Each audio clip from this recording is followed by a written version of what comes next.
what makes girl friendships unique. It is very different. Female friendships are very different from male friendships. The way that girls connect through emotional connection, the way that they value trust and loyalty, those are critical. The way that they value things like popularity and even status can be a little different than boys. And then, of course, the way that they can hurt each other, which is what we call relational aggression. Sometimes it's called mean girls, sometimes it's called bullying, sometimes it's called girl drama. And when this happens, it can be confusing, it can be complicated, and it can be extremely painful. Some of the common social challenges that girls face are fitting in, navigating triangular friendships. These are the groups of threes. Making friends. This is especially common when you move schools. Sometimes it's just making friends if you have a hard time. I have a lot of girls that have been at schools for many, many years, and they've never really felt like they're in a group. They're sort of like know people, but they're on the outside of the circle. Making friends can be really challenging. Jealousy and comparison.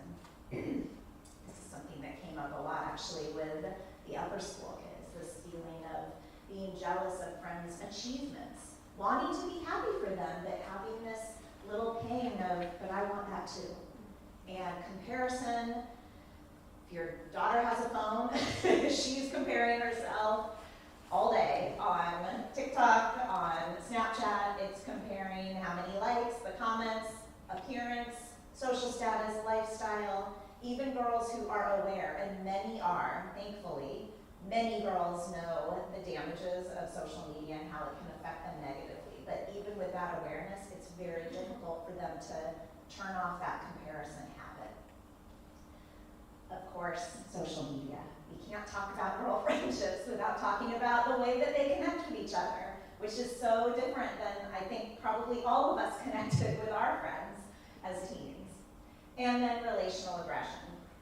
Relational aggression, the thing that makes it unique is that it can be hard to detect. It includes some of these covert behaviors. Sometimes it can be obvious, and I think we're bringing more awareness to relational aggression, so parents and educators can be more aware and tuned in when things like this happen, but very often it happens under the radar. It can be as subtle as giving a dirty look, making a snide comment. Sometimes it's bigger behaviors like gossip or exclusion. Whenever these things happen, its intention is to damage a girl's social status or her relationships. So it's unlike physical bullying that we see a little bit more often with males, where it's just kind of get it out, punch, kick, and that's it. This is a little bit more ongoing, and the intention is not to hurt the physicality, but to really get to the emotional pain and to hurt reputation and to damage relationships. And because girls relate emotionally, and it's so big in their friendships, this feeling of emotional support and connection, it can create lasting damages if it's not addressed appropriately.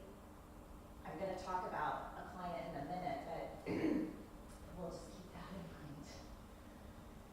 And because it's hard to detect, it is important to know the signs.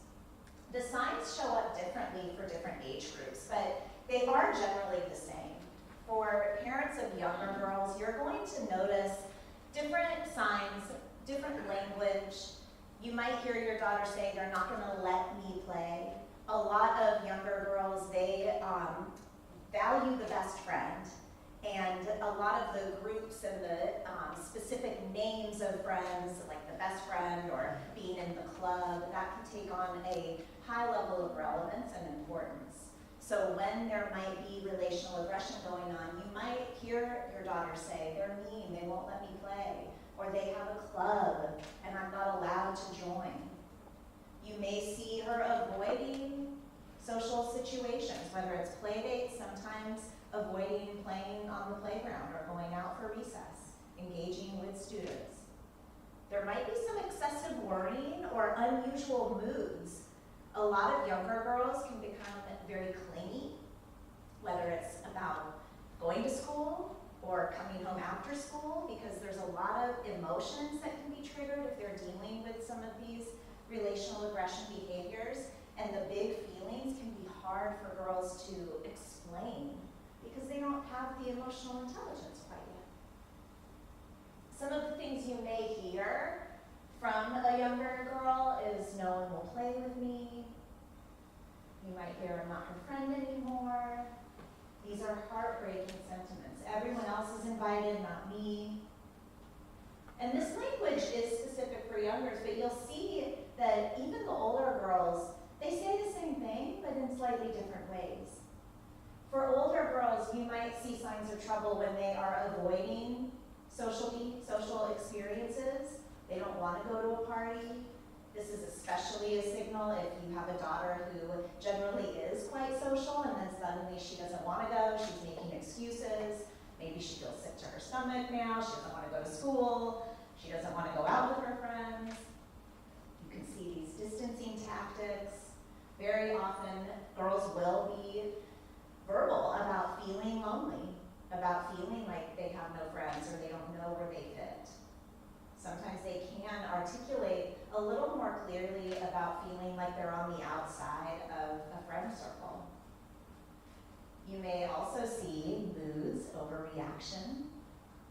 Sometimes this is what shows up first for parents because a lot of older teens, they don't always want to share with their parents. They don't always want to talk about the social challenges. And so if they're not talking about it with someone, it can show up as being disrespectful at home, pushing back, being moody, sometimes just going in her room, closing the door, and not wanting to come out and have dinner with the family or even talk to anyone.